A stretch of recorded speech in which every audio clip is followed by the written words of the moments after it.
आज जिनका नाम नहीं पता है उनका नंबर है। ठीक, अभी तक उनका लगता था जिनका नाम पता होता था तो बेचारे वो रोज पढ़ के आते थे। ठीक है, आज जिनका नाम नहीं पता है सिर्फ मैं थोड़ा बताऊंगा कि पीछे से कौन से नंबर में, ठीक है, या आगे से कौन से नंबर में। ठीक, देखो आज हमारा जो नेक्स्ट टॉपिक है वो है क्या, मानव अधिकार आयोग। ठीक है, मानव अधिकार आयोग एक्चुअली यहाँ पर हम दो चीज को सबसे पहले देख लें। एक तो है कौन सा, सबसे पहले एक होता है क्या कि मानव अधिकार क्या है, और दूसरा क्या है, मूल अधिकार। ठीक है,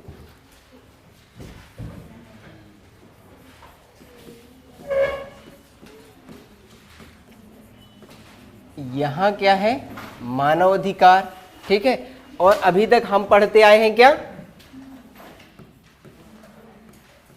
मूल अधिकार। ठीक है, ये है हमारे क्या, फंडामेंटल राइट्स, और ये हमारी क्या है, ह्यूमन राइट्स। यहां पर भी तो वो लिख सकते थे मूल अधिकार आयोग, लिख सकते थे कि नहीं, लेकिन उन्होंने क्या लिखा, मानव अधिकार आयोग। तो दोनों में कुछ ना कुछ क्या होगा, अंतर होगा। तो इस अंतर को कौन बताएगा,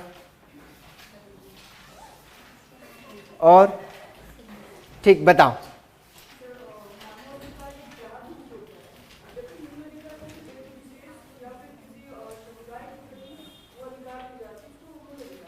ठीक, और ठीक है ना।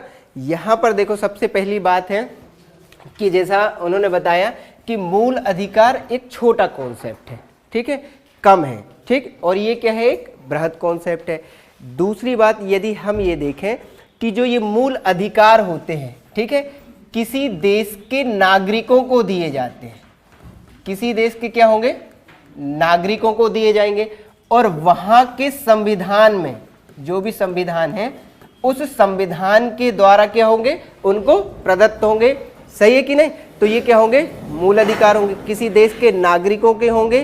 ठीक है, और उस देश के संविधान के द्वारा दिए जाएंगे। यदि हम यहाँ बात करें तो हमारे यहाँ अभी दिए गए हैं 12 से 35 अनुच्छेद में कितने मूल अधिकार हैं, हमारे 6 मूल अधिकार हैं। ठीक है, तो इनकी संख्या क्या है, निश्चित है। ठीक है, यदि इनमें कुछ भी परिवर्तन करवाना है या लागू करवाना है तो हमको कहाँ जाना पड़ता है, सुप्रीम कोर्ट या हाई कोर्ट। यहाँ 2 न्यायालय हैं, एक सुप्रीम कोर्ट जा सकते हैं या हाई कोर्ट जा सकते हैं। ठीक है, तो मतलब क्या है, किसी देश के नागरिकों को दिए जाते हैं, उस देश के संविधान में इनका क्या होता है, उल्लेख होता है। जैसे हमारे यहाँ 12 से 35 में वर्णित है। ठीक है, 6 मूल अधिकार हैं। अगर ये लागू नहीं हो रहे हैं, सरकार लागू नहीं कर रही है, तो हम कहाँ चले जाते हैं, न्यायालय चले जाते हैं। ठीक है, जैसे यदि यहाँ देखें तो एक मूल अधिकार हम यहाँ पर ले सकते हैं कि स्वतंत्रता का अधिकार। ये हमारा क्या है, मूल अधिकार है, स्वतंत्रता का अधिकार। ठीक है, ये मूल अधिकार है। मानव अधिकार क्या है, सेम इसका बृहद कॉन्सेप्ट है। ठीक है, ये सबसे पहले क्या होते हैं कि पूरी जो मानव समुदाय है, ठीक है, मतलब मानव होने के नाते जो प्राप्त हुए, बंदर को प्राप्त नहीं हुए हैं, ये समझ रहे हो, बिल्ली को प्राप्त नहीं हुए, कुत्ते को प्राप्त नहीं हुए, किसको प्राप्त हुए, मानव को प्राप्त हुए हैं, क्योंकि मानव होने के नाते हैं। ठीक है, तो यहां क्या होते हैं कि मानव होने के नाते जो अधिकार प्राप्त होते हैं उन्हें हम क्या कहते हैं, मूल अधिकार कहते हैं। ठीक है, ये कैसे होते हैं, सभी देश, पूरे विश्व के सभी, ठीक है, विश्व के सभी लोगों के लिए समान होगा, विश्व के सभी लोगों के लिए क्या होंगे, समान होंगे, विश्व के सभी लोगों के लिए क्या होंगे, समान होंगे। ठीक है, अगर इनको लागू करवाना है हमको, ठीक है, तो हमको कहां जाना, या कहां वर्णन होगा इसका, जो संयुक्त राष्ट्र है, जो संयुक्त राष्ट्र का चार्टर होगा, उस संयुक्त राष्ट्र के चार्टर में इनका क्या होगा, वर्णन होगा। ठीक है, अगर लागू करवाना है तो हमको कहां जाना पड़ेगा, संयुक्त राष्ट्र ही जाना पड़ेगा। सही है कि नहीं, संयुक्त राष्ट्र जाना पड़ेगा। जैसे कौन सा अधिकार, अभी देखो एक अधिकार पहले था जीवन जीने का अधिकार, ठीक है, और उसमें भी था गरिमापूर्ण जीवन जीने का अधिकार। ये तो अभी जोड़ दिया गया हमारे अनुच्छेद 21 में, पहले नहीं था ना, अभी जोड़ा गया। उसके पहले जो मानव अधिकार में शामिल था, जैसे जीवन जीने का अधिकार, जीवन जीने का अधिकार, ठीक है, गरिमापूर्ण जीवन जीने का अधिकार था। कैसे था? गरिमापूर्ण जीवन जीने का अधिकार, ये आता था हमारे मानव अधिकारों के अंतर्गत। जबकि यहां पर हमने 6 मौलिक अधिकार रखे थे बहुत लिमिट के, जबकि इनका बृहद कॉन्सेप्ट है मूल अधिकार मानव अधिकार के अंतर्गत आते हैं। जबकि ऐसे नहीं है कि पूरे मानव अधिकार मौलिक अधिकार हो, ऐसा नहीं है। तो ये बुनियादी होते हैं, सीमित होते हैं, इनका क्षेत्र विस्तृत होता है, ठीक है। अगर आपके 5 नंबर में भी अगर अंतर आता है मेंस में, तो ये बेसिक अंतर है कि मानव अधिकार क्या होता है और मूल अधिकार होता है। इंटरव्यू में भी ये क्वेश्चन पूछा जाता है कि डिफरेंस क्या है ह्यूमन राइट्स और फंडामेंटल राइट्स में, ठीक है। तो ये किसी देश के पर्टिकुलर नागरिक द्वारा होते हैं और ये पूरे विश्व के लोगों के लिए होते हैं, ठीक है। अगर इन्हें लागू करवाना है तो हमें संयुक्त राष्ट्र में जाना पड़ेगा। इसने घोषित भी किया, ठीक है, 10 दिसंबर को, ठीक है, 10 दिसंबर 1948 को हमने संयुक्त राष्ट्र मानव अधिकार प्रसंविधा घोषित की और यहां पर मानव अधिकार दिवस मनाया। सही है कि नहीं? यहां पर क्या मनाया हमने? मानव अधिकार दिवस मनाया, ठीक। ये दोनों में क्या था? बेसिक डिफरेंस था, ठीक है। अब आगे चलते हैं यहां पर मानव अधिकार आयोग में। तो मानव अधिकार आयोग की थोड़ी सी पृष्ठभूमि देखते हैं। वो यही है कि ऐसे अधिकार जो मानव को मानव होने के नाते प्राप्त होते हैं उन्हें मानव अधिकार कहते हैं। जैसे अभी मैंने बताया जीवन जीने का अधिकार, ठीक है। ये बताओ लिविंग रिलेशनशिप कौन सा अधिकार होगा? ह्यूमन राइट्स होगा कि फंडामेंटल राइट्स होगा? ठीक, ह्यूमन राइट्स है। अब वो उसमें सम्मिलित हो जाएगा तो अनुच्छेद 21 काम में चला जाएगा, ठीक है। तो है कौन सा राइट्स? ह्यूमन राइट्स है, मानवाधिकार है। ऐसे बहुत सारे अधिकारों की क्या है वहां पर सूची है, ठीक। तो यहां पर मानव अधिकार क्या हो गया कि मानव अधिकार ऐसे अधिकार जो मानव होने के नाते प्राप्त होते हैं उन्हें क्या कहते हैं? मानव अधिकार कहते हैं, ठीक। उन्हें क्या कहते हैं? मानव अधिकार कहते हैं। अब देखा होगा कि द्वितीय विश्व युद्ध कब स्टार्ट हुआ था? 39 में स्टार्ट हुआ था, 45। इस युद्ध में सबसे ज्यादा क्षति मानव को हुई, ठीक है। मानव को बिल्कुल कूड़ा करकट की तरह बिल्कुल समझ लिया गया, उसका कुछ भी अधिकार नहीं था, जिसको चाहे उसको मार दिया गया, ठीक है। यहां तक सैनिक कम मरे, आम जनता भी क्या हुई? ज्यादा मरी। ऐसा लग रहा था कि किसी का कुछ अधिकार ही नहीं है। तब संयुक्त राष्ट्र ने 10 दिसंबर 1948 को सार्वभौमिक मताधिकार की क्या करती है? घोषणा करती है। कब? 10 दिसंबर 1948 को। इसी 10 दिसंबर 1948 को ही मानव अधिकार दिवस क्या किया गया? घोषित किया गया। तब से हम तक आज तक क्या मनाते हैं? 10 दिसंबर को मानव अधिकार दिवस मनाते हैं। क्या मनाते हैं? प्रत्येक 10 दिसंबर को हम क्या मनाते हैं? मानव अधिकार दिवस मनाते हैं। समझ गए क्यों? क्योंकि संयुक्त राष्ट्र ने 10 दिसंबर 1948 को क्या किया थी? मानव अधिकारों की सार्वभौमिक घोषणा की थी कि यदि कोई भी सार्वभौमिक मानव अधिकारों का क्या करेगा? उल्लंघन करेगा, कोई भी देश करेगा, तो उसके ऊपर क्या होगी? कार्यवाही की जाएगी। समझ रहे हो? जैसे आप, और इसके लिए अंतरराष्ट्रीय न्यायालय उनको दंड भी देगा, ठीक है, दंड भी देता है। फिर देखा हमारे यहां क्या हुआ, इसके बीच में एक पेरिस हुआ, ये वाला लिख लेना, इसमें पॉइंट नहीं है, ठीक है। पेरिस संविदा आई, ये आई पेरिस संविदा 1993 में, ठीक है। पेरिस सम्मेलन हुआ संयुक्त राष्ट्र का, पेरिस सम्मेलन। इस पेरिस सम्मेलन में मानव अधिकारों के लिए हर देश को बोला गया कि आप अपने देश में भी क्या करिए? कुछ नियम कानून बनाइए कि उस देश के लोगों को भी क्या मिले? मानव अधिकार मिले। इसी के परिप्रेक्ष्य में भारत में भी मानव अधिकार संरक्षण अधिनियम 1993 लाया गया, जो 28 सितंबर 1993 को क्या हुआ? लागू हुआ। ये हमारे सिलेबस में था पहले 19 तक के, इसलिए ये डेट महत्वपूर्ण थी और अभी भी महत्वपूर्ण है। ठीक है, तो पहला है कि मानव अधिकार संरक्षण अधिनियम 1993 कब लागू हुआ? तो कब लागू हुआ? 28 सितंबर 1993 को। इसी अधिनियम के तहत है ना राष्ट्रीय मानव अधिकार आयोग, राज्य मानव अधिकार आयोग और मानव अधिकार न्यायालय बनाए गए हैं। ठीक है, तो इस अधिनियम में देखेंगे, इस अधिनियम में कितनी है? 8 अध्याय हैं और 43 धाराएं हैं। ठीक है, 8 अध्याय हैं और 43 धाराएं। इसमें सबसे महत्वपूर्ण 2 प्रश्न यहां से बनते हैं। एक पहला प्रश्न जो बनेगा आपका वो है मानव अधिकार दिवस का। यहां जो आपका पहला प्रश्न बनेगा वो है मानव अधिकार दिवस। तो कब मनाया जाता है? 10 दिसंबर को। ठीक, 10 दिसंबर को। दूसरा यहां से प्रश्न पूछा जाएगा कि ह्यूमन राइट्स मानव अधिकार अधिनियम जो है, ठीक है, एक्ट है 1993, ये कब लागू हुआ? तो 28 सितंबर 1993 को क्या हुआ? लागू हुआ। इससे 2 प्रश्न सबसे ज्यादा महत्वपूर्ण होते हैं। ठीक है, तो यहां पर ये 2 प्रश्न हुए कि मानव अधिकार दिवस कब मनाया जाता है। दूसरा यहां पर इसी मानव अधिकार जो हमारा ये आयोग है, ठीक है, इसमें क्या है कि 3 प्रकार के क्या दिए गए हैं? आयोग।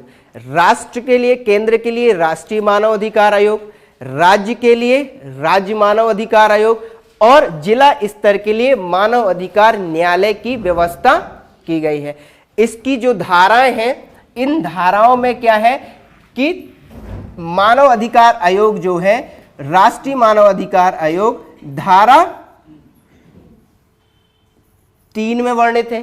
कितने में है? धारा 3 में वर्णित है। तो यहां से सीधे प्रश्न पूछेगा कि राष्ट्रीय मानव अधिकार आयोग का गठन मानव अधिकार संरक्षण अधिनियम 1993 की किस धारा के तहत किया गया? तो किस धारा के तहत? धारा 3 के तहत। ये केंद्र के लिए काम करेगा। किसके लिए काम करेगा? केंद्र के लिए काम करेगा। राज्यों के भी बोला गया है इसी अधिनियम में। इस अधिनियम की धारा 21 के तहत, धारा 21 के तहत राज्यों को बोला गया है कि प्रत्येक राज्य अपने लिए राज्य मानव अधिकार आयोग का क्या करेंगे? गठन करेंगे। लेकिन अभी 28 राज्यों में मात्र 26 राज्यों ने इसका क्या किया है? गठन किया है। ठीक है, तो धारा 21 में क्या है? राज्य मानव अधिकार आयोग है। ठीक है, धारा 30 में अब प्रत्येक जिले के लिए भी क्या है? मानव अधिकार न्यायालय है। तो यहां पर धारा 30 के तहत मानव अधिकार न्यायालय का क्या किया गया है? गठन किया गया है। ठीक है, आज के इस पूरी अपनी क्लास में इन तीनों का हम अलग अलग अध्ययन करेंगे। इन तीनों की अलग गठन देखेंगे, कब गठन हुआ, संरचना देखेंगे, संरचना से बहुत प्रश्न आता है। ठीक है, कार्यकाल देखेंगे। ये सारी चीजें हम एक एक करके देखते हैं। हमारा आज का सबसे पहला टॉपिक है राष्ट्रीय मानव अधिकार आयोग। ठीक, इतना समझ में आया? अब चलते हैं हम किसमें?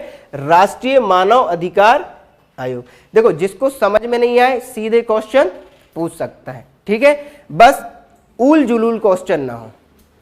ठीक है, समझ रहे हो कि सर मैं साइकिल से जा रही थी, किसी ने रोक दिया, वो मेरे मानव अधिकार का उल्लंघन है या नहीं?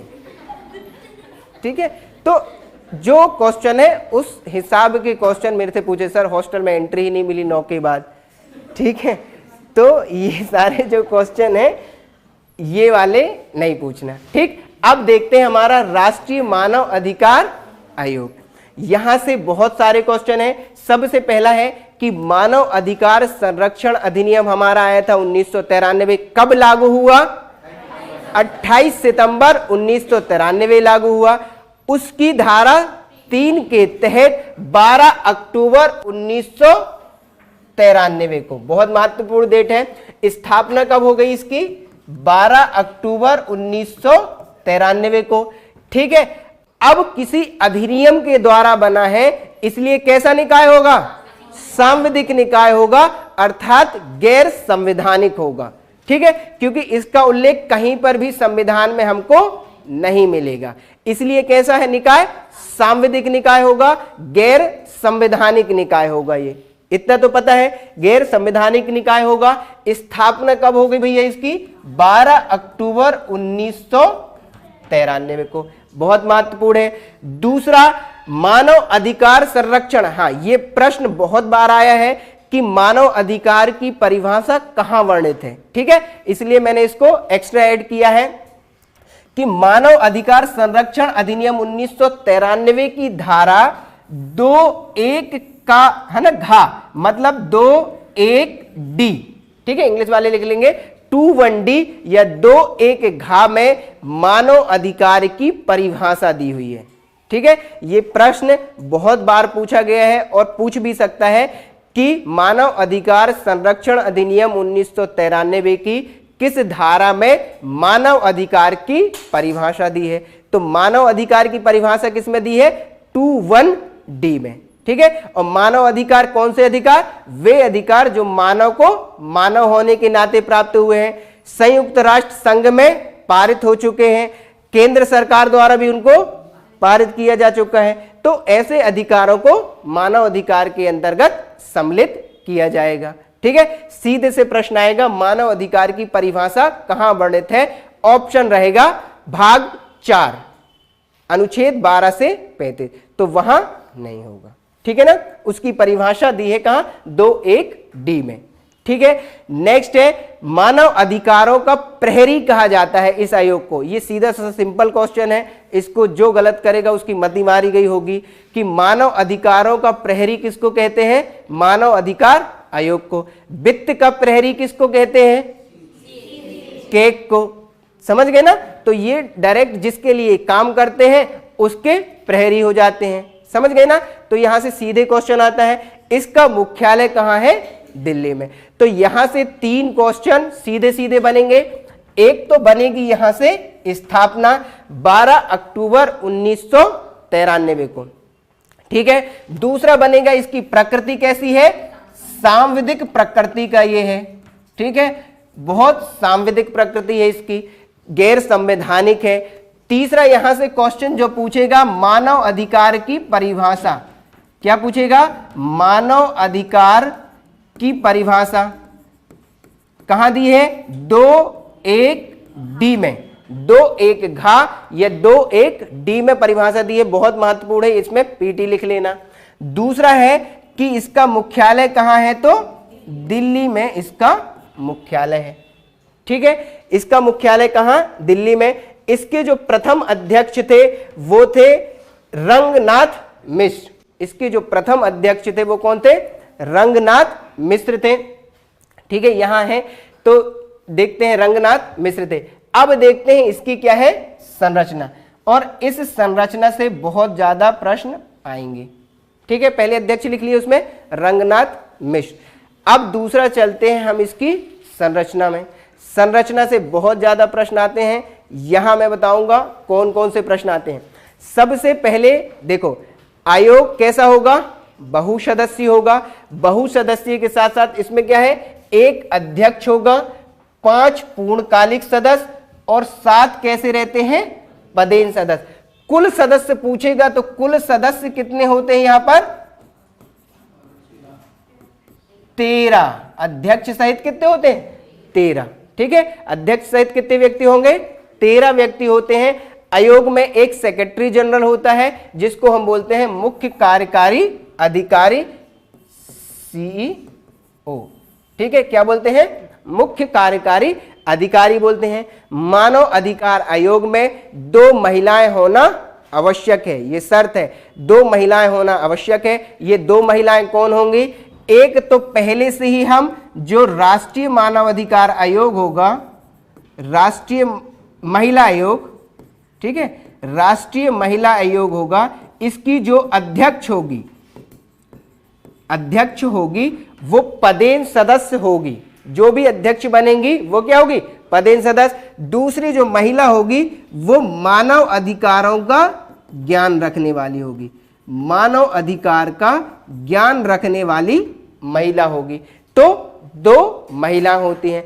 अब देखते हैं इसकी संरचना प्रॉपर तरीके से कि इसमें कौन कौन सम्मिलित होता है, ठीक। यहां देखो प्रश्न आएंगे इसी से। राष्ट्रीय मानव अधिकार आयोग का सबसे पहले देखते हैं अध्यक्ष और अध्यक्ष की योग्यता, जो यहां से प्रश्न आता है। ठीक है, पहला जो अध्यक्ष है, इस अध्यक्ष की योग्यता क्या होती है? तो अध्यक्ष क्या होगा? उच्चतम न्यायालय का कोई सेवानिवृत्त न्यायाधीश या मुख्य न्यायाधीश। क्या होगा? सेवानिवृत्त न्यायाधीश या मुख्य न्यायाधीश। यहां गौर करने वाली बात है, वर्तमान न्यायाधीश को नहीं लिया है। समझ गए? यहां हमको क्या गौर करना है कि वर्तमान न्यायाधीश यहां पर नहीं लिया है। तो यहां पर क्या होगा? अध्यक्ष, उच्चतम न्यायालय का न्यायाधीश, सेवानिवृत्त न्यायाधीश या मुख्य न्यायाधीश, दोनों में। पहले सिर्फ एक चीज होती थी, सेवानिवृत्त मुख्य न्यायाधीश को लिया जाता था, लेकिन 2019 में संशोधन हुआ मानव अधिकार संरक्षण अधिनियम 2019 में। उसके तहत बोला गया कि अब कोई भी न्यायाधीश क्या बन सकता है? मानव अधिकार आयोग का अध्यक्ष बन सकता है। तो यहां 2 पॉइंट महत्वपूर्ण है, जो क्वेश्चन घुमाता है वो यहीं से आता है कि राष्ट्रीय मानव अधिकार आयोग के अध्यक्ष कौन होंगे? तो अध्यक्ष होगा उच्चतम न्यायालय का सेवानिवृत्त, रिटायर हो चुका है न्यायाधीश भी हो सकता है और मुख्य न्यायाधीश भी हो सकता है। ठीक है, अगर मुख्य न्यायाधीश मिल जाता है तो बहुत बढ़िया, नहीं मिलता तो हम न्यायाधीश को बना देंगे। ठीक है, देखो कई आयोगों में आप देखोगे कि न्यायाधीशों, मुख्य न्यायाधीशों को बनाया गया है, लेकिन मुख्य न्यायाधीश मिलते ही नहीं है। और हमको भी पता है कि एक ही व्यक्ति को 2-3 आयोग नहीं दे पाएंगे हम। तो हमने क्या किया कि न्यायाधीशों को भी अध्यक्ष बना दिया, है ना। जो रिटायर हो गए हैं उनको भी क्या कर सकते हैं, हम अध्यक्ष बना सकते हैं। ठीक है, तो यहां पर यह शर्त देख लेना कि अध्यक्ष उच्चतम न्यायालय का सेवानिवृत्त होगा, मुख्य न्यायाधीश भी हो सकता है और न्यायाधीश भी हो सकता है। ऑप्शन में दोनों होंगे। ठीक, दूसरा है पूर्णकालिक सदस्य। ये हमारे पास कितने होते हैं पूर्णकालिक सदस्य? 5 सदस्य होते हैं। अब 5 सदस्य में देखो, अध्यक्ष तो हमने देख लिया, यहां पर देखो एक सदस्य होगा जो उच्चतम न्यायालय का कार्यरत अथवा सेवानिवृत्त न्यायाधीश होगा। क्या होगा कि वो वर्तमान का भी हो सकता है और सेवानिवृत्त न्यायाधीश होगा। यहां पर है ना, ये न्यायाधीश लिखा है,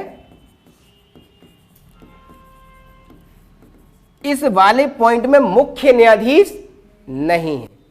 ठीक है, यहां पर उच्चतम न्यायालय का जो है, यहां का पहला जो सदस्य होगा वो उच्चतम न्यायालय का सदस्य में क्या देखेंगे, उच्चतम न्यायालय का कैसा होना चाहिए? सेवानिवृत्त भी हो सकता है, दूसरा कार्यरत भी हो सकता है। ये शर्त क्लियर है, ये दोनों होगा। और कौन हो सकता है? न्यायाधीश। यहां पर मुख्य न्यायाधीश नहीं दिया गया है। ठीक है, अब सिंपल सी बात है, मुख्य यदि मैं यहां पर अध्यक्ष को, अगर वो न्यायाधीश है, अध्यक्ष बना दूं और यहां सीजे में के सदस्य हो सकता है? नहीं हो सकता। तो यहां से वो शर्त ही इन्होंने हटा दी कि भैया एक सदस्य उच्चतम न्यायालय का होगा, वो सेवानिवृत्त हो सकता है, कार्यरत हो सकता है, लेकिन न्यायाधीश होगा, मुख्य न्यायाधीश नहीं होगा। सदस्य में क्लियर हुआ। दूसरा आता है हाई कोर्ट में। अब सुप्रीम कोर्ट हमने क्लियर किया, हाई कोर्ट में आते हैं। तो हाई कोर्ट में एक उच्च न्यायालय का सेवानिवृत्त और कार्यरत, यहां पर क्या होगा? मुख्य न्यायाधीश, क्योंकि सुप्रीम कोर्ट के न्यायाधीश से क्या होगा? कम ही होगा ना, छोटा होगा। तो उच्च न्यायालय का यहां हमने लिया मुख्य न्यायाधीश। तो दूसरे में हमारा जो सदस्य बनेगा वो उच्च न्यायालय का, एक तो सेवानिवृत्त होगा मतलब रिटायर, और दूसरा कार्यरत होगा, और क्या होगा? ये मुख्य न्यायाधीश होगा। क्या होगा? मुख्य न्यायाधीश। इतनी चीज क्लियर? 2 सदस्यों की योग्यता।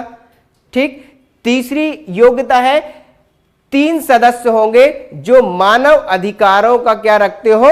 ज्ञान रखते हो। मानव अधिकारों से संबंधित विशेष ज्ञान रखने वाले व्यक्तियों को मानव अधिकार आयोग का सदस्य बनाया जाएगा।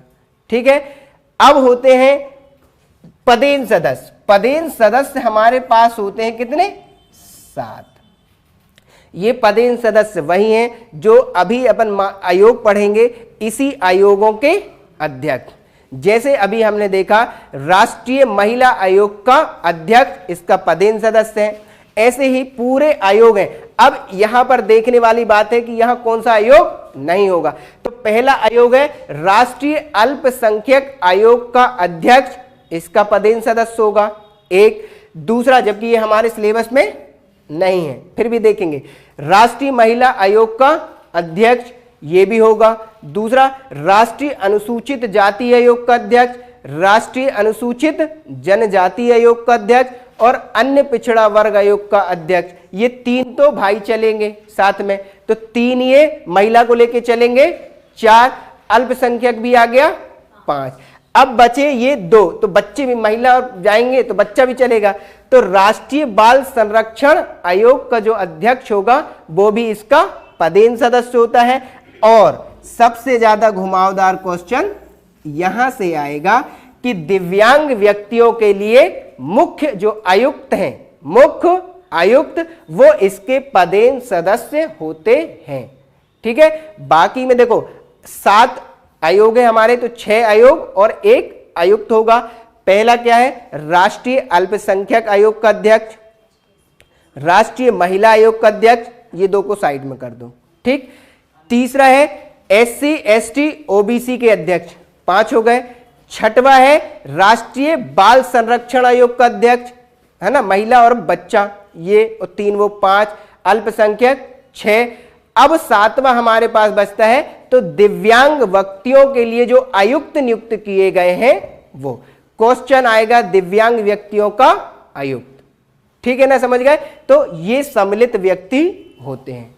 क्लियर? यहां से एक होता है सेक्रेटरी जनरल, जिसको हम क्या बोलते हैं, CEO। ये शासकीय अधिकारी होगा या प्रशासकीय अधिकारी होता है, शासकीय अधिकारी होगा।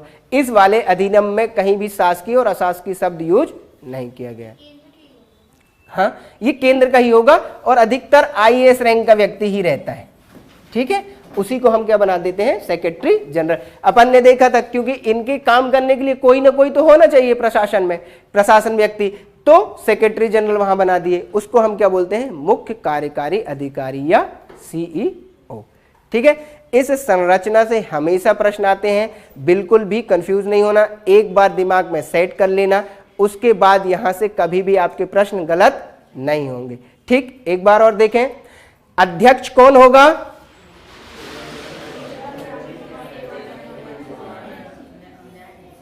ठीक है, सुप्रीम कोर्ट का होगा सबसे पहले। ठीक है, सेवानिवृत्त होगा एक। दूसरा कैसा होगा, मुख्य न्यायाधीश भी हो सकता है और न्यायाधीश भी, ये क्लियर।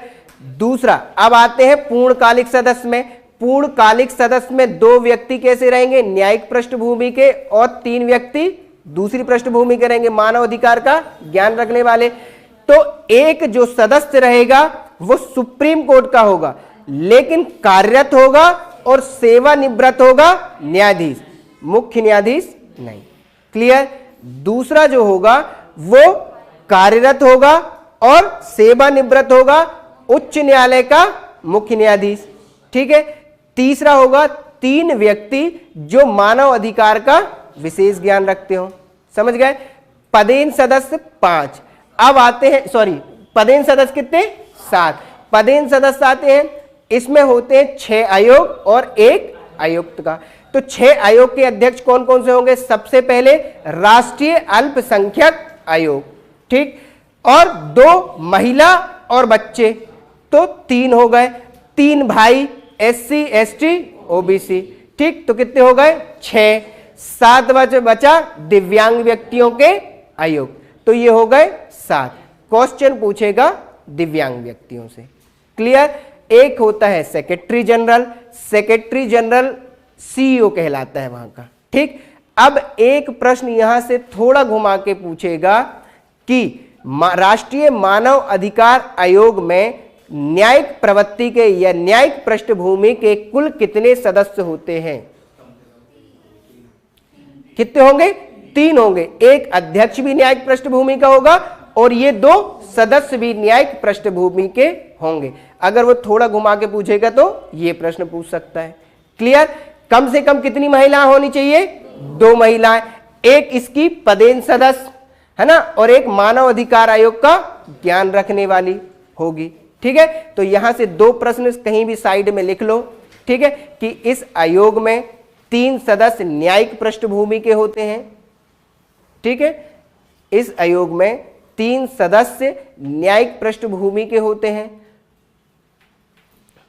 ठीक, और कम से कम 2 महिलाएं, अलग से लिख लेना है ना उसको, और इस आयोग में कम से कम 2 महिलाएं होती हैं। अब देखते हैं इनकी क्या नियुक्ति।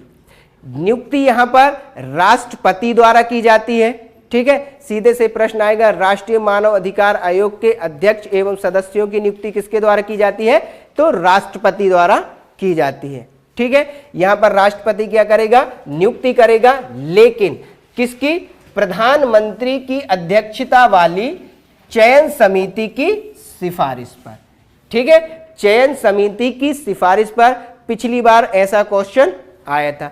अब इस चयन समिति में कौन कौन होता है, तो इस चयन समिति में कौन कौन होगा, सबसे पहले तो प्रधानमंत्री ही होंगे, होंगे कि नहीं, तो सबसे पहले कौन रहता है, प्रधानमंत्री, जो कैसा रहेगा, अध्यक्षता करेगा, तो यहां पर प्रधानमंत्री क्या होते हैं, अध्यक्ष होते हैं। दूसरा कौन होगा, लोकसभा में विपक्ष का नेता, कौन होगा, लोकसभा अध्यक्ष कर लो, लोकसभा अध्यक्ष 2, तो लोकसभा में विपक्ष का नेता भी होगा, लोकसभा में विपक्ष का नेता भी होगा, सही है, तो कितने हो गए, 3। अब राज्यसभा पहुंचते हैं, तो राज्यसभा में भी क्या होगा, राज्यसभा का उपसभापति, ठीक है, उपसभापति, और राज्यसभा का उपसभापति और राज्यसभा का विपक्ष का नेता, किसका, विपक्ष का नेता।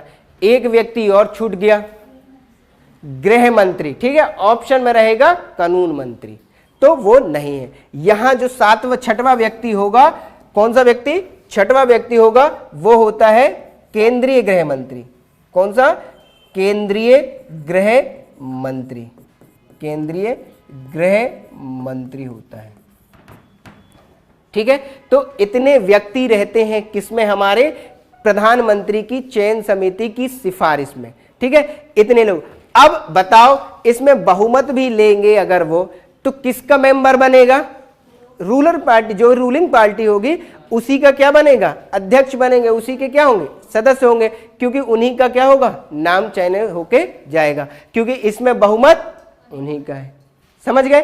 तो यहां पर ये 6 सदस्य होते हैं प्रधानमंत्री की अध्यक्षता वाली समिति पर। जब ये अध्यक्षता वाली समिति नामों को क्या कर देती है, सेंड कर देगी कि भैया इनको अध्यक्ष बनाना है, इनको क्या बनाना है, सदस्य बनाना है, तो यहां पर राष्ट्रपति उनकी सीधे क्या कर देता है, नियुक्ति कर देता है। क्लियर। तो यहां पर इन्होंने सिफारिश कर दी। अब इसी को ये है, देख लो, ये प्रधानमंत्री अध्यक्ष, लोकसभा अध्यक्ष, राज्य का उपसभापति, केंद्रीय गृह मंत्री, लोकसभा में विपक्ष का नेता और राज्यसभा में विपक्ष का नेता। यहां क्वेश्चन करंट अपडेटेड में पूछ सकता है पर्टिकुलर नाम से, ठीक है, कि इसमें कौन सदस्य हो सकता है, वहां ये तो पूछेगा, साथ में यहां पर्टिकुलर नाम पूछ लेगा। जैसे लोकसभा में विपक्ष का नेता कौन है,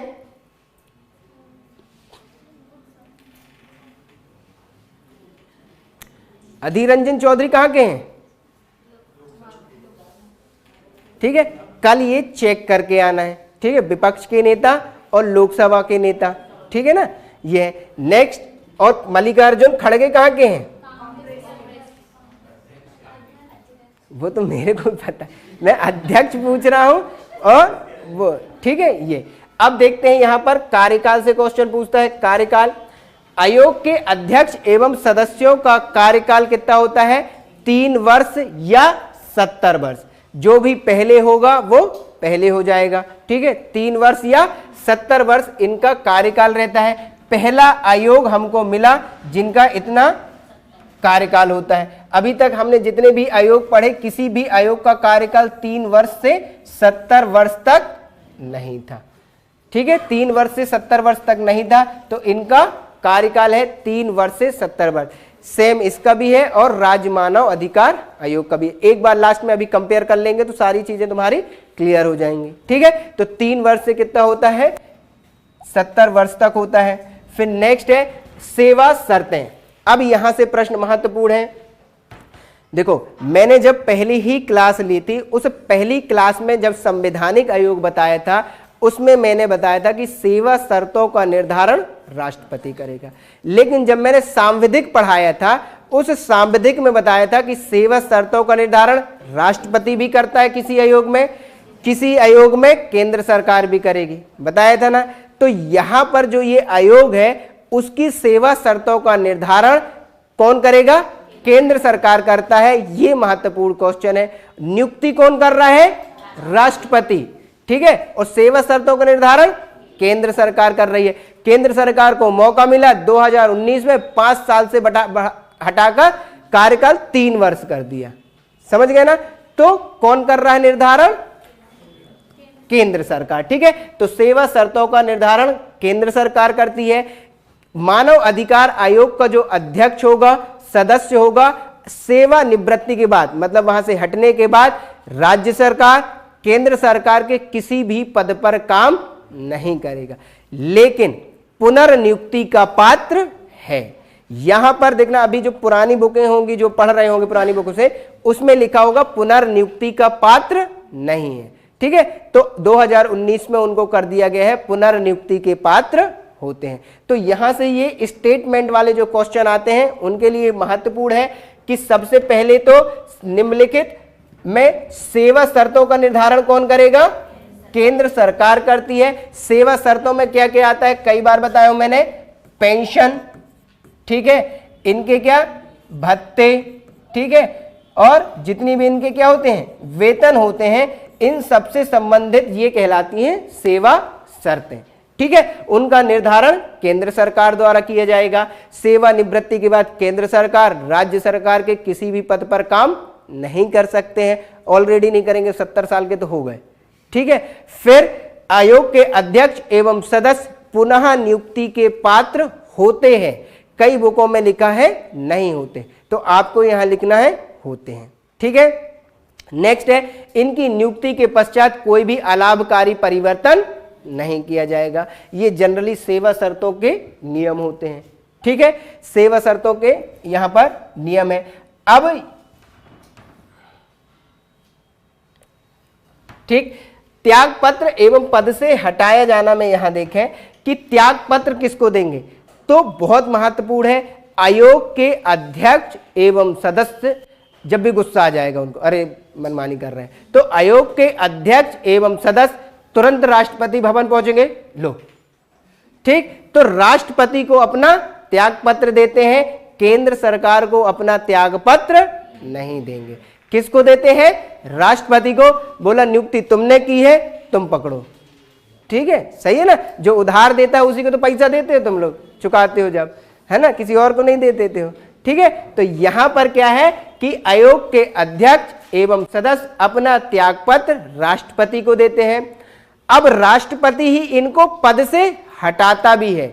आधार वही रटाए 4 आधार है, ठीक है। जैसे सिविल न्यायालय की शक्ति रटी थी, वैसे ही वही आधार आपको लिखना है कि वह पागल एवं दिवालिया हो जाए, इस एज में हो भी जाएगा, ठीक है। दूसरा, राष्ट्रपति की नजर में नैतिक भ्रष्टाचार का दोषी पाया गया हो, ठीक है। अपने कार्यकाल के दौरान लाभ के पद पर हो। लाभ का पद देखो जनरली क्या है, कहीं पर भी वर्णित नहीं है, लेकिन जो जनप्रतिनिधि अधिनियम 1952 है उसमें लाभ के पद का उल्लेख है, ठीक है। ये प्रश्न आता है, सीडीएस की परीक्षा में आया था प्रश्न कि लाभ का पद कहां वर्णित है, तो जनप्रतिनिधि अधिनियम 1952 वर्णित है। लाभ का पद ये है कि यदि आप किसी, ठीक है, एक पद में, सपोज आप सांसद हैं और किसी कंपनी को आप क्या कर रहे हैं, वहां से सैलरी मिल रही है, ठीक है। ये किसमें होता है, सिविल सेवक में भी होता है कि आप यदि जॉब करते हैं तो दूसरी जगह प्राइवेट कंपनियों में जॉब नहीं कर सकते। तो ऐसे होते हैं कि जहां से आपको आपकी मेहनत का पारितोष मिल रहा है, वो कहलाता है लाभ का पद, ठीक है। तो लाभ के पद पर है और ऐसा पता चल जाए राष्ट्रपति को तो छुट्टी कर देगा। दूसरा, राष्ट्रपति की नजर में शारीरिक एवं मानसिक रूप से कार्य करने में असमर्थ हो, उम्र हो गई है 70। ठीक है, तो शारीरिक एवं मानसिक रूप से असमर्थ है तो राष्ट्रपति उसको हटा सकता है। तो नियुक्ति किसने की, हटाया किसने, त्यागपत्र किसको देंगे, सेवा शर्तों का निर्धारण केंद्र सरकार। तो समझ गए क्वेश्चन कहां से पूछेगा, केंद्र सरकार से। समझ गए, उनकी मेंटलिटी वहीं तक जाएगी जहां आपकी जा चुकी है। ठीक है, तो केंद्र सरकार यहां पर सेवा शर्तों का निर्धारण करेगी। ठीक, दूसरा है यहां पर कदाचार एवं अक्षमता के आधार पर। यहां का नोट बहुत महत्वपूर्ण है। ये नोट वही है कि यदि राष्ट्रपति इन आधारों पर किसी व्यक्ति को हटाएगा तो सबसे पहले राष्ट्रपति सुप्रीम कोर्ट को क्या बोलेगा, जांच के लिए बोलेगा कि इस भाई साहब पर ये सब आधार लगाए गए हैं, इसको हटाया जाना है। सुप्रीम कोर्ट उस आधारों की जांच करेगा, हाँ हाँ ये पागल है। ठीक, तो जैसे ही उसको लगा कि ये पागल है, राष्ट्रपति बोलेगा तुम पागल हो, जाओ। ठीक है, तो जांच कौन कर रहा है, सुप्रीम कोर्ट। कौन, हाँ ये बाध्य है। ये चीज मैंने बताई थी आप लोगों को जब मैंने कौन सा पढ़ाया था, संघ लोक सेवा आयोग। 2 आयोगों में यही सेम क्राइटेरिया था, वहीं की शर्त है ये पूरी। ठीक है, तो राष्ट्रपति क्या कर देगा, उसको हटा दे। सुप्रीम कोर्ट फ्री फोकट जांच थोड़ी करेगा कि तुम हमारा साल महीना खा रहे हो और नहीं हटाओगे, ये खेल चल रहा है क्या, बाध्य भैया करना पड़ेगा। ठीक है ना, आगे की लाइन में मैंने बताया था जब पिछले आयोग पढ़ाए थे, तो राष्ट्रपति जांच करवाने के बाद यदि सही है, मजाक नहीं चल रहा है, करना पड़ेगा। ठीक है, नहीं तो सोच लो। ठीक, तो यहां पर ये शर्त को थोड़ा नोट कर लेना। ठीक, तो यहां पर हो गया सेवा शर्तों का निर्धारण केंद्र सरकार, नियुक्ति राष्ट्रपति, पद से हटाना राष्ट्रपति। ठीक है, सेवा शर्तों का निर्धारण केंद्र सरकार, इतना वो है अंतर। अब आगे की ओर चलते हैं हम। यहां पर देखते हैं आयोग के कार्य, और आयोग के कार्य बहुत ही अच्छे हैं। ठीक, 2 आधारों पर आयोग कार्य करता है। 2 आधार कौन कौन से होते हैं, एक पहला आधार है स्वतः संज्ञान लेकर। ठीक है, एक आधार होगा। दूसरा आधार होता है शिकायत के आधार पर। ठीक है, शिकायत के आधार पर पहला देखते हैं स्वतः संज्ञान क्या होता है। मैंने बताया कई बार, यदि किसी क्षेत्र में सपोज सरकार द्वारा अत्याचार किया जा रहा है, एग्जाम्पल दें, कोई ऐसा क्षेत्र है जहां पर क्या है, बहुत ज्यादा, जैसे जेल है सपोज, इस जेल में कैदियों के साथ अत्याचार हो रहा है। अब अत्याचार, अब वो तो कहीं शिकायत कर ही नहीं सकते बेचारे, जाएंगे जेलर तक, वो और 2-4 देगा, उसी की सहमति से हो रहा है ये सब। ठीक है, तो आयोग स्वतः संज्ञान लेगा और बोलेगा कि वहां की जांच करेगा और पाएगा कि अगर वहां पर अत्याचार हुआ है तो उसकी रिपोर्ट भेजेगा फिर। ठीक है, उसकी जो जो भी रिपोर्टें होंगी वो लिख के भेजेगा। तो ये स्वतः संज्ञान के ऊपर हुआ, जांच करेगा और कार्यवाही करेगा। कार्यवाही करेगा मतलब सिविल न्यायालय की शक्तियां इसके पास होंगी। ठीक है, दूसरा शिकायत के आधार पर। शिकायत भी 2 प्रकार से होगी, एक वह व्यक्ति होगा जो जिसके ऊपर अत्याचार हो रहा है, वो शिकायत कर सकता है। दूसरा, तीसरा व्यक्ति कोई हो सकता है, ये एनजीओ हो सकता है, थर्ड पार्टी कोई भी हो सकती है, वो शिकायत कर दे कि इस क्षेत्र में क्या हो रहा है, मानव अधिकारों का उल्लंघन हो रहा है, तो आप क्या कीजिए, एक्शन लीजिए। ठीक है, तो यहां पर 2 आधारों पर काम करता है, एक स्वतः संज्ञान के आधार पर और दूसरा शिकायतों के आधार पर। शिकायतें भी 2 प्रकार की होंगी, एक वह पीड़ित व्यक्ति शिकायत कर सकता है, या दूसरा आधार होता है कि तीसरा व्यक्ति कर सकता है। इसमें अधिकतर रोल प्ले करते हैं एनजीओ। ये जो मामला आता है शिकायत के आधार पर, अधिकतर मामला आता है जम्मू एंड कश्मीर वाले में। ठीक है, जहां पर अधिकतर सेना का शासन होता है। सेना के शासन में अधिकतर वो करते तो अच्छा है, लेकिन एक्चुअली शिकायत तीसरे पक्ष के आधार पर हमेशा की जाती है, क्योंकि उनको वहां से सेना को हटवाना होता है, अपनी गतिविधियों को संचालित करना होता है। समझ गए, तो यहां पर 2 आधारों पर ये कार्य करता है। अब कार्य क्या क्या करेगा, महत्वपूर्ण है मेंस के लिए। ठीक है, यहां पर कार्य एवं शक्तियां मेंस में जो टॉपिक है उसके अनुसार ही मैंने यहां पर लिखाए हैं। तो पहला तो क्या करेगा, ये मानव अधिकार उल्लंघन की क्या करेगा, जांच करेगा और कार्यवाही करेगा। ठीक है, तो पहला वही होगा कि मानव अधिकार का जिस क्षेत्र में उल्लंघन हो रहा है उस वहां के जांच करेगा और कार्रवाई करेगा। ये यदि आएगा स्टेटमेंट में तो आपसे इजीली बन जाएगा ये प्रश्न, ठीक है। दूसरा यहां पर है लोक सेवकों द्वारा, आप लोगों द्वारा, लोग जो भावी अधिकारी बैठे हो ना यहाँ, ये भी जाएंगे, ये भी अत्याचार करेंगे, है ना। ऐसा जेलर बन गए तो आसानी न बन जाना, ठीक है। तो यहां लोक सेवकों द्वारा किए जाने वाले हनन से संबंधित मामलों की भी क्या करता है, ये जांच करता है। कैसे? जैसे एक जेल है, उस जेल का आप जेलर बन गए और जेलर भी बहुत स्ट्रिक्ट, जो घर से रोज लड़के आता है और गुस्सा वहां निकालता है, तो वहां पर भी जो मानव अधिकारों का उल्लंघन हो रहा है लोक सेवकों द्वारा, उसकी जांच भी कौन करेगा? राष्ट्रीय मानव अधिकार आयोग करता है, ठीक है। नेक्स्ट है हमारा मानव अधिकारों के लिए जो हमने संरक्षण, जो संवैधानिक संरक्षण है, विधि उपाय हैं, जैसे मानव अधिकार संरक्षण अधिनियम 1993, इनको प्रभावी रूप से क्या करना है? लागू करना है। वही जो SC ST में पढ़े थे वैसे ही क्या है, ये सेम है। मानव अधिकार संरक्षण संवैधानिक और वैधानिक जो प्रावधान है उनका प्रभावी क्रियान्वयन हो रहा है नहीं, उनकी जांच करना और उनको लागू करने के लिए क्या करना?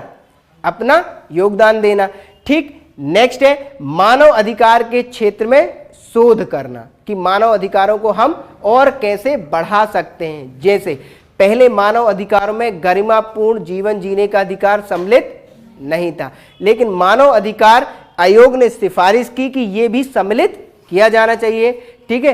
तब अनुच्छेद 121 में, अनुच्छेद 21 में उसको क्या कर दिया गया? मानव अधिकार का दर्जा दे दिया गया। उसमें हमारा अनुच्छेद 21 क्या है?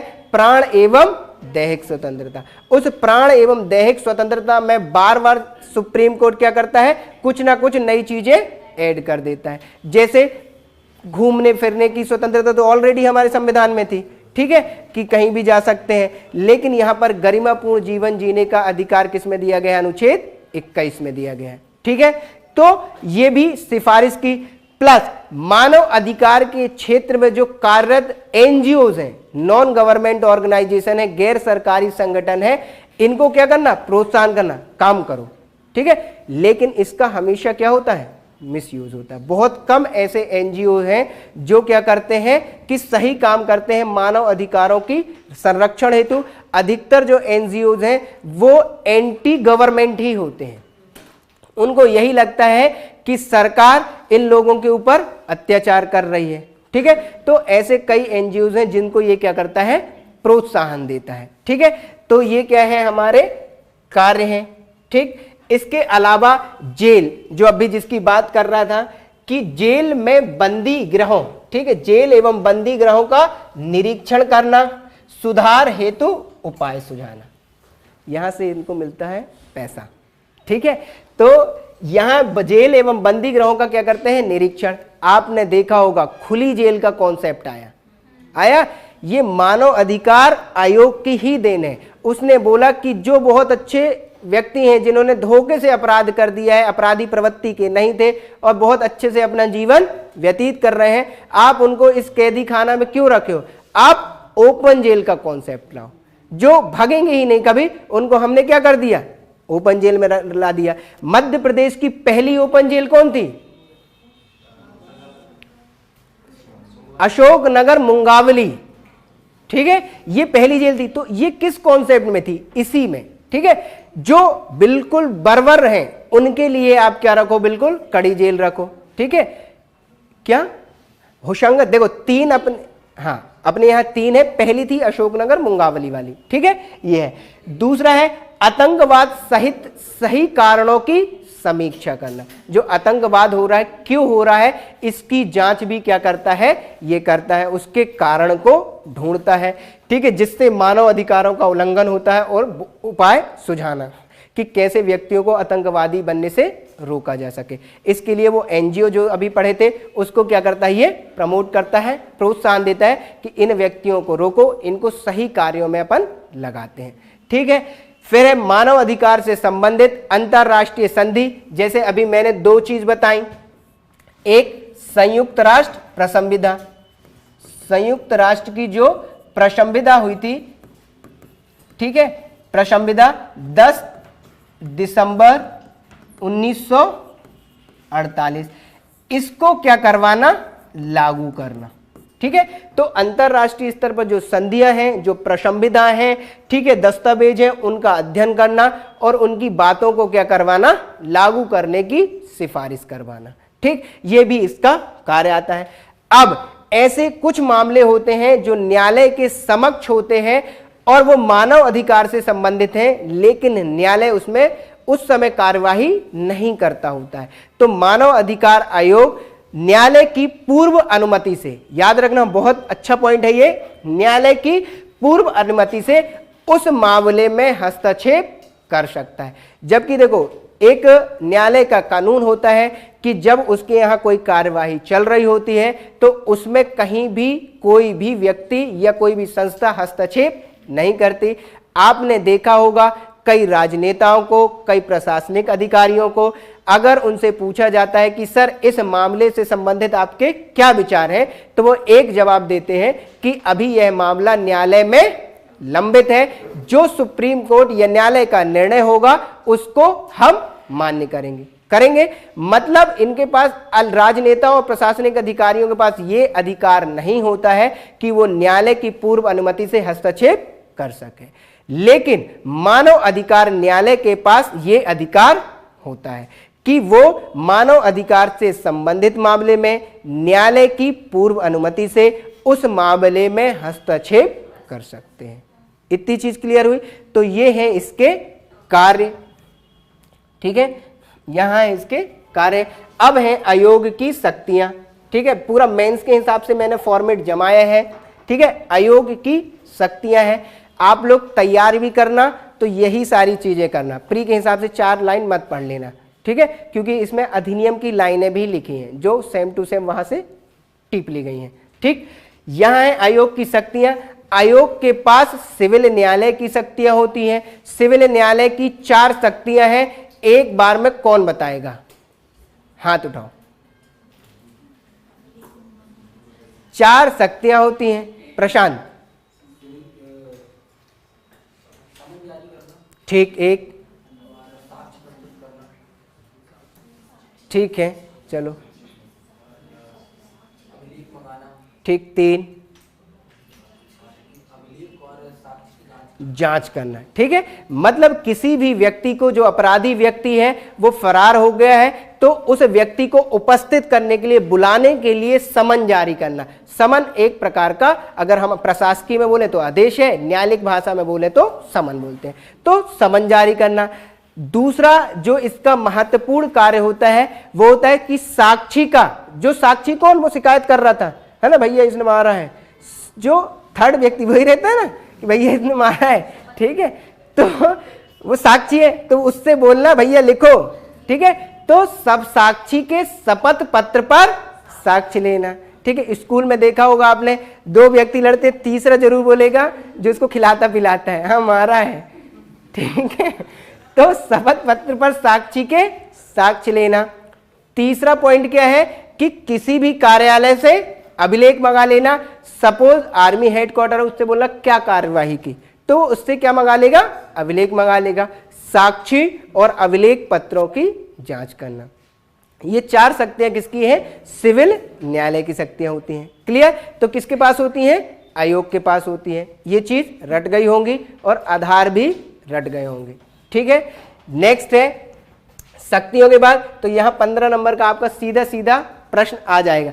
अब है आयोग जांच के दौरान निम्नलिखित कदम उठा सकता है। अब कैसे कदम उठाएगा, अभी तक कोई भी कदम नहीं उठाए गए, अब उठाएंगे। लेकिन पहला बहुत महत्वपूर्ण है, स्टेटमेंट में डायरेक्ट प्रश्न आया है, इसलिए वहां से मैंने इसको उठा भी लिया है। स्टेटमेंट, पहला स्टेटमेंट है कि पीड़ित व्यक्ति को क्षतिपूर्ति की सिफारिश करना। क्षतिपूर्ति देना नहीं, क्षतिपूर्ति देने हेतु क्या करना है, सिफारिश करना।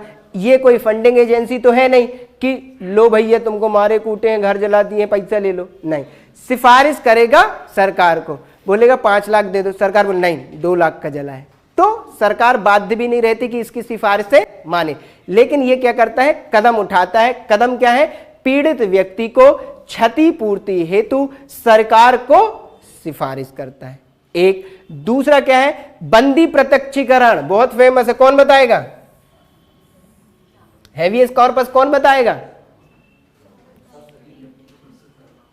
ठीक है, किस आर्टिकल में है? देखो कई बार होगा, आपने देखा होगा जय भीम मूवी, जय भीम मूवी देखी किसी ने? ठीक है, जय भीम मूवी देखना, हेवियस कॉर्पस में है वो पूरी, ठीक है, जय भीम, ठीक है, हेवियस कॉर्पस में है, बंदी प्रत्यक्षीकरण में है। उसमें पुलिस द्वारा एक दलित व्यक्ति को गिरफ्तार कर लिया जाता है चोरी के इल्जाम में, मारा जाता है, कूटा जाता है, अल्टीमेटली उसकी जेल में मृत्यु हो जाती है और उस व्यक्ति को पुलिस वाले फेंक आते हैं। ठीक है, तब एक बहुत प्रसिद्ध एडवोकेट होते हैं मुर्मू, ठीक है, उनकी बहुत अच्छी स्टोरी है, रियल स्टोरी में वो मूवी बनी है।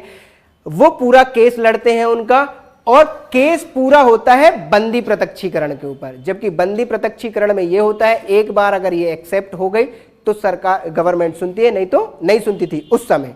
ठीक है, तो यहां पर बंदी प्रत्यक्षीकरण का ये है कि उच्च न्यायालय और उच्चतम न्यायालय के समक्ष, ठीक है, जो व्यक्ति जेल में बंद है या कहीं पर भी प्रशासनिक कब्जे में है, उसको सशरीर क्या करना है, 24 घंटे के अंदर उपस्थित करना है, न्यायालय के समक्ष प्रस्तुत करना है।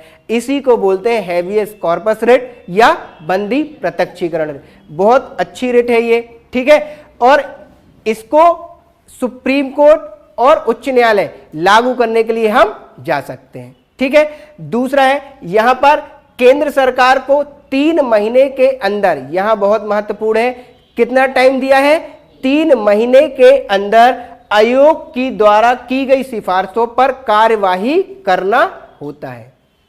कितना टाइम पीरियड है, 3 माह के अंदर। ठीक है, तो यहां से तीनों स्टेटमेंट बहुत महत्वपूर्ण है। पहला, पीड़ित व्यक्ति को क्षतिपूर्ति की केंद्र सरकार को सिफारिश करता है, देता नहीं है। ठीक, दूसरा मतलब कोई फंडिंग एजेंसी नहीं है तो पैसे नहीं देगा। दूसरा, बंदी प्रत्यक्षीकरण के लिए उच्च न्यायालय या उच्चतम न्यायालय जा सकता है। ठीक है, आपने देखा, उस मूवी को देखना, पूरा कॉन्सेप्ट आपका क्लियर हो जाएगा। ठीक है, साउथ इंडियन मूवी है, वही बना सकते हैं इतनी अच्छी। ठीक है, केंद्र सरकार को 3 महीने के अंदर आयोग द्वारा की गई सिफारिशों पर कार्यवाही करना होता है। तो यहां पर 3 महीने महत्वपूर्ण है। ठीक, ये 3 है, यहां से कॉन्सेप्ट आयोग ये कदम उठा सकता है। ये डायरेक्ट क्वेश्चन का था, इसलिए मैंने वहां से स्टेटमेंट सीधे उठा लिए हैं। दूसरा, आयोग अपनी रिपोर्ट किसको देगा, केंद्र सरकार को देता है। केंद्र सरकार रिपोर्ट को संसद के दोनों पटल पर रखती है। फिर से यहां केंद्र सरकार आ गया, तो यहां से फिर से ये क्वेश्चन क्या हो जाएगा, महत्वपूर्ण हो जाएगा कि यहां पर नियुक्ति कौन कर रहा है, राष्ट्रपति। ठीक है, नियुक्ति कौन कर रहा है, राष्ट्रपति। सेवा शर्तों का निर्धारण केंद्र सरकार। ठीक है, केंद्र सरकार, सेवा शर्तों का निर्धारण केंद्र सरकार, नियुक्ति राष्ट्रपति। और इसके बाद पद से हटाना कौन करेगा, राष्ट्रपति। ठीक है, त्याग पत्र किसको देंगे, राष्ट्रपति को देंगे। त्याग पत्र किसको देंगे, ये राष्ट्रपति को देंगे। और इसके बाद रिपोर्ट किसको देंगे, केंद्र सरकार को। रिपोर्ट किसको देंगे, ये केंद्र सरकार को देते हैं। और यहीं से ये क्वेश्चन क्या हो जाता है, बनता है। ठीक है, तो 2 जगह से ये क्वेश्चन बनेगा, सेवा शर्तें केंद्र सरकार से। स्टेटमेंट में दोनों ऑप्शन रहेंगे आपके। ठीक है, कि रिपोर्ट किसको देता है, राष्ट्रपति को या केंद्र सरकार को। ठीक है, तो स्टेट में ये आप सॉल्व करेंगे, क्वेश्चन इजीली आ जाएंगे। वैसे आयोग में कोई दिक्कत नहीं जाती होगी। ठीक है, रिपोर्ट के साथ आयोग की सिफारिशों पर कार्यवाही भी का उल्लेख होता है कि उसने 3 महीने के अंदर क्या कार्यवाही की है ना। अगर नहीं की है, मान के चलो, जैसे मैं बताया था कि क्षतिपूर्ति के लिए क्या किया, सिफारिश किया और बोल दिया 50 करोड़ देना है इस पर्टिकुलर क्षेत्र को। ठीक है, तो केंद्र सरकार जितना देगी उसका उल्लेख करके रिपोर्ट के साथ संसद पर रख देगी। ठीक है, तो कार्यवाही का उल्लेख होता है।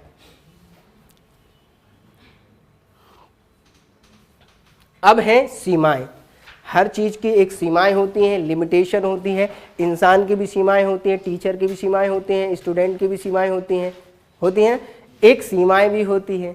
ठीक है, तो यहां से देखते हैं सीमा, क्या सीमाएं हैं। ठीक है, पहला यहां से स्टेटमेंट वाले क्वेश्चन आएंगे। पहली सीमा है कि आयोग 1 वर्ष से कम, क्या लिखा है, 1 वर्ष से कम, ये बहुत महत्वपूर्ण है, घटित हुई घटनाओं के मामलों की जांच करता है।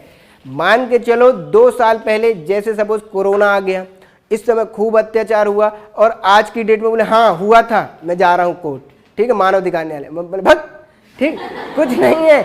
1 साल से कम की जो घटनाएं हैं उनके ऊपर क्या करता है, कार्यवाही करता है। ठीक है, उन्हीं की जांच करेगा। बोले तुम्हारी बस थोड़ी हो, बहुत मामले हैं हमारे पास। ठीक है, तो कितनी, 1 वर्ष से कम समय में घटित हुई घटनाओं के मामलों की जांच करता है। जैसे न्यायालय के पास भी ये है, सपोज यदि आपकी सेवा समाप्ति हो जाती है, ठीक है, सेवा समाप्ति हो जाती है, उस सेवा समाप्ति में आप बोलते हो कि मैं मंत्री के पास जा रहा हूं, इसके पास जा रहा हूं, और न्यायालय अभी तक नहीं पहुंचे, और ऐसा आपने 1 साल निकाल दिया। ठीक, और अब किसके पास गए आप, उच्च न्यायालय के पास, कि सर मेरा 28 अगस्त, ठीक है, 2021, ठीक है, 28 अगस्त 2021 को इनने मेरी सेवा समाप्त कर दी थी, और ठीक है अब ये मुझे ले नहीं रहे हैं। तो बोले हम भी नहीं सुनेंगे, तुम अभी तक कहाँ थे। ठीक है, तो एक हर चीज की क्या होती है, लिमिट होती है, उसके मामले उसी समय तक सुने जाते हैं, कुछ विशेष अगर मामला नहीं है तो। ठीक है, तो आयोग 1 वर्ष से कम समय में घटित हुई जो घटनाएं हैं उनके मामलों की जांच करता है, बहुत महत्वपूर्ण है। दूसरा, आयोग की सिफारिशें मानने के लिए केंद्र सरकार बाध्यकारी नहीं है। ठीक है, बाध्यकारी नहीं है, वो जैसा बोलेगी केंद्र सरकार वैसा नहीं करती है, अपने हिसाब से करती है। ज्यादा कर देगी तो अधिनियम में संशोधन कर देगी। ठीक है, कि जैसे एक संशोधन हुआ था, पहले क्या होता था कि जो आर्मी वाले एरिया होते थे, है ना, आर्मी वाले एरिया में उनको वो हर बार जवाब ही मांगते रहते थे। ठीक है, कि इस व्यक्ति ने, इस आर्मी वालों ने क्या किया है, यहां अत्याचार किया है, तो सरकार को जवाब देना होता था। सरकार ने क्या किया कि उनमें जांच करने के पहले केंद्र सरकार की अनुमति लेनी होगी। अब कोई जांच नहीं होती, सरकार अनुमति ही नहीं देती है। समझ गए ना। तो यहां पर यह है कि आयोग की सिफारिशें सलाहकारी हैं, जिन्हें मानना सरकार के लिए बाध्यकारी नहीं है। दूसरा, सशस्त्र बल के किसी सदस्य, देखो ये है, सशस्त्र बल के किसी सदस्य द्वारा किए गए मानव अधिकार के उल्लंघन पर आयोग की शक्तियां सीमित हैं। समझ गए, ये लाइन सीमित है। सीमित क्या है, जो अभी मैं बोल रहा था। ठीक है, सीमित क्या है कि सशस्त्र बल द्वारा मानव अधिकार का उल्लंघन पर आयोग कार्यवाही नहीं कर सकता है, सिर्फ सरकार को सिफारिश कर सकता है। समझ गए, बहुत परेशान किए हैं ये लोग जम्मू कश्मीर में। ठीक है, मानव अधिकार का उल्लंघन हो रहा, मानव अधिकार का उल्लंघन हो रहा है। ठीक है, टुनटुना बजाते रहते थे, अब कोई उल्लंघन नहीं हो रहा। समझ गए ना, क्यों, इन दो से तुम्हारी शक्ति ही हमने क्या कर दी, सीमित कर दी। ठीक है, अब बोल पाओगे, नहीं बोल पाओगे। ठीक, दूसरा है, आयोग मानव अधिकार करने वाले दोषी को दंड देने का अधिकार रखता है कि नहीं, नहीं रखता है। ठीक है, वो न्यायालय का काम है, न्यायालय उसको क्या देगा, दंड देगा।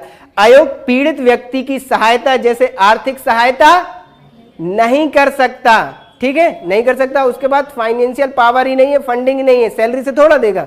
ठीक है, उसके बाद कुछ नहीं है, सिर्फ वो क्या कर सकता है, सिफारिश कर सकता है। ठीक है, तो ये उतनी इसकी क्या होती है, सीमाएं होती हैं, और इन सीमाओं से यहां से प्रश्न पूछे जाते हैं।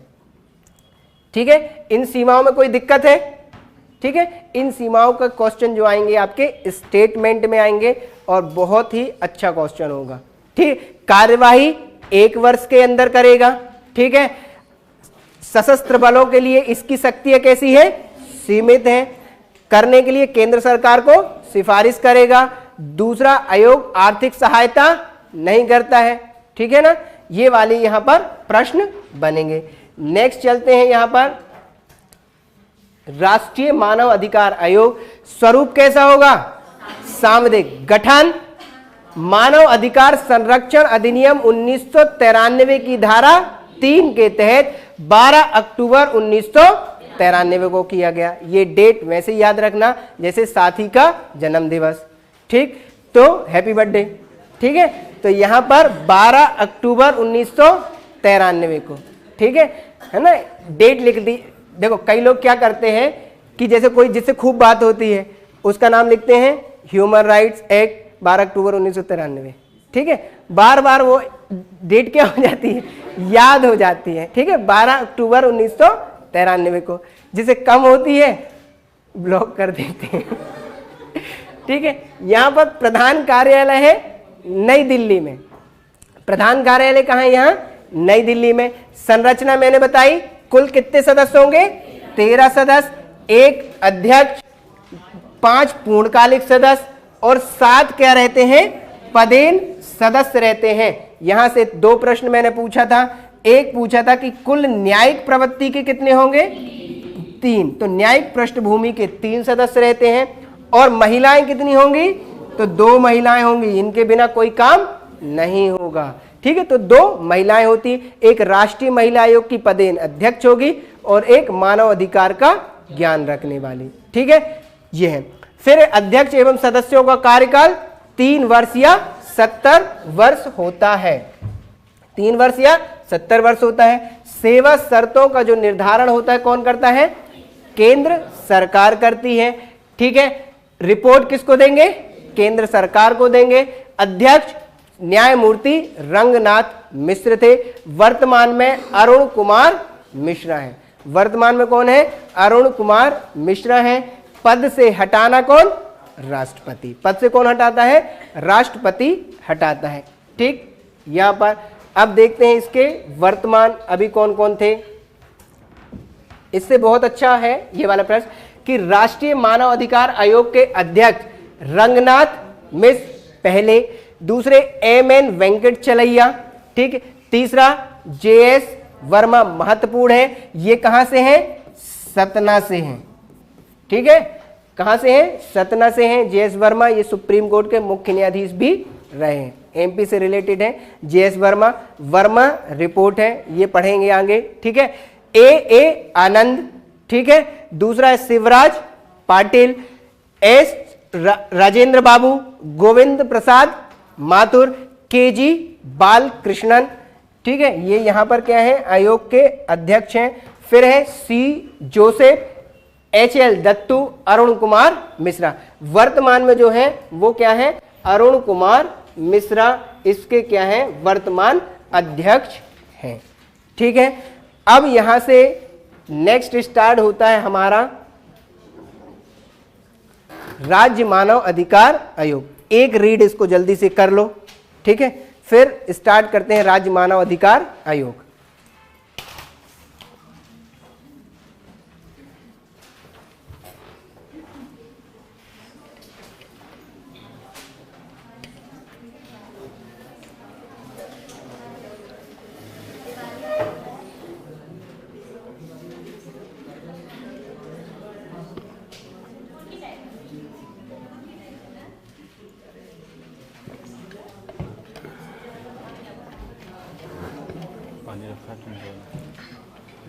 आदेश सर को थोड़ा लेट बोल दे, ठीक है। स्टार्ट है राज्य मानव अधिकार आयोग, ठीक है। इस राज्य मानव अधिकार में देखेंगे स्पेशली MP के लिए, उस एक्ट में सभी राज्यों के लिए बोला गया है, कई ढीठ राज्य होते हैं नहीं बनाना, ठीक है। अभी तक 26 राज्यों ने बनाया है, खुशी ठाकुर कल बताई थी कि 28 राज्य और 8 केंद्र शासित प्रदेश होते हैं, ठीक है। कईयों को नहीं पता है, ठीक है, लेकिन खुशी को पता है। आज देखते हैं राज्य मानव अधिकार आयोग। राज्य मानव अधिकार, हाँ अब हो गया, पानी यानी पी लिए, ठीक। अब देखो राज्य मानव जो अधिकार आयोग है, मानव अधिकार संरक्षण अधिनियम 1993 की धारा 21 के तहत इसका क्या हुआ है, गठन हुआ है, ठीक है। 21 के तहत क्या हुआ, इसका गठन हुआ है। अब तक 26 राज्यों में मानव अधिकार आयोग बनाए हैं, 2 राज्य हैं वो नहीं बनाए। अब यहां से मध्य प्रदेश राज्य मानव अधिकार आयोग की जो स्थापना है वो 13 सितंबर 1995 को हुई है। कब हुई है, 13 सितंबर 1995 को। ये प्रश्न पूछा गया है, ठीक है, कि मध्य प्रदेश राज्य मानव अधिकार आयोग की स्थापना कब हुई है? 13 सितंबर 1995 को। अधिनियम कौन सा था? मानव अधिकार संरक्षण अधिनियम 1993 की धारा 21, उसको फॉलो करते हुए बनाया 13 सितंबर 1995 को। तो यहां से सबसे पहले तो महत्वपूर्ण हो जाती है कौन सी धारा? 21 एक। दूसरा होता है 13 सितंबर 1995 को। वो कब बना था? 12 अक्टूबर 1993 को। ये बना 13 सितंबर 1995 को। कंफ्यूज मत होना, 13 सितंबर 1993 भी डेट आपके ऑप्शन में रहेगी। ठीक है, तो 13 सितंबर 1995 बना। दूसरा, यह कैसा आयोग होगा? सांविधिक, क्योंकि उसी अधिनियम को फॉलो करके बन रहा है, तो इस आयोग की प्रवृत्ति कैसी होगी? ठीक है, सांविधिक प्रवृत्ति होगी।